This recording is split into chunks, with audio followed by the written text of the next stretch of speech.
I just want to ask two quick questions, if I may.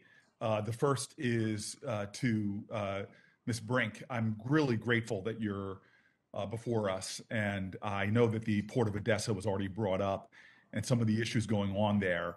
I'm very, very concerned about global food insecurity and the crisis that we see globally with one of the points in U.S. and world history where we have the most food insecure people, and this has been aggravated by COVID-19 and been aggravated by other global shocks to our supply chain.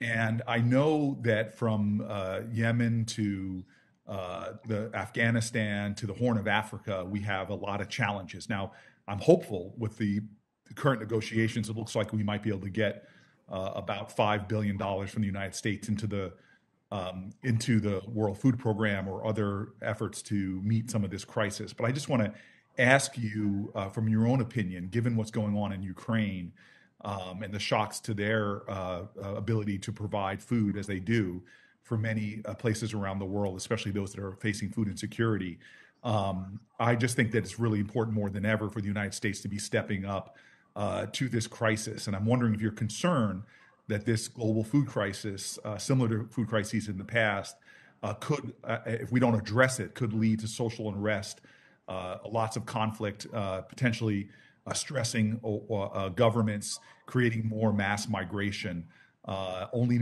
to make the overall security crisis in Europe even greater. Senator, first of all, thank you so much for your question. It's an excellent question.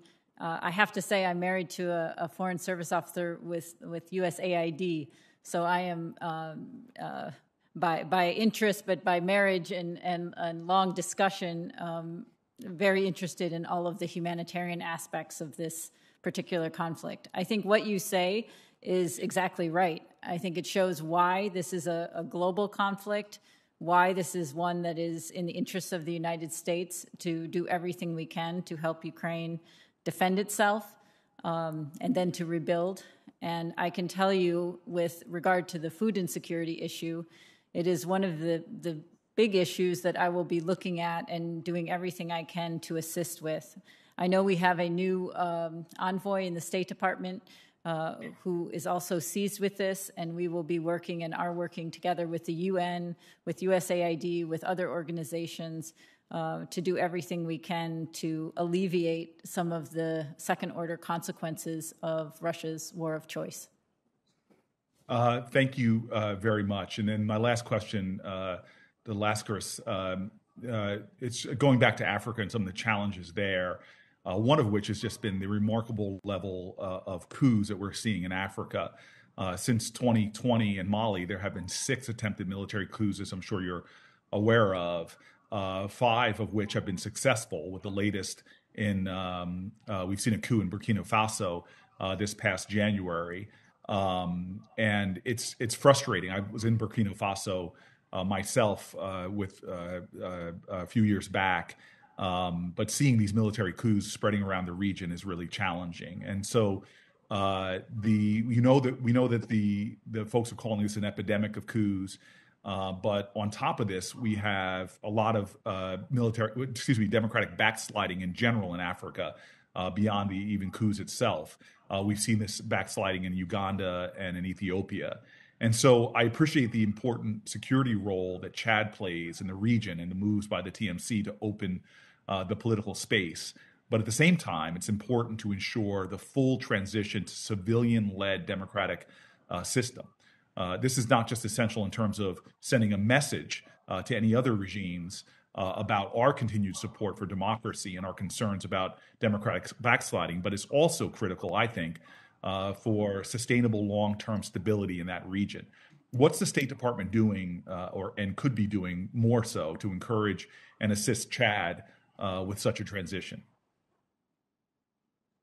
Thank you, Senator. I agree with you wholeheartedly. I would also point out that military rule has generally been catastrophic for Africa. So when people support coups, the body of evidence suggests that these are governance catastrophes that impoverish countries further and also bring human rights and humanitarian catastrophes on them. So for that reason alone, we should be pushing back as hard as possible. In the case of Chad, there's a democratic backsliding because, frankly, there really has not been any democratic front sliding since Chad's independence. Chad has been ruled by the gun since independence. It's been ruled by people who took power generally by force. So I think it's time to break that paradigm. I think it's time to put seats around the table for the unarmed political actors and to prioritize them. I don't think we can do this from the outside. I don't think we can impose this on Chad, but we can listen to the overwhelming majority of Chadians of goodwill, particularly the young people who don't have the memories of the older generations, who are calling for this. So I think we need to empower, to the best extent possible, the unarmed political class, including civil society, in modern Chad, which I think is a bright spot in the political prospects of this country. Thank you. Thank you. Thank you, Mr. Chairman. Thank you. Senator Markey. Thank you, Mr. Chairman, very much.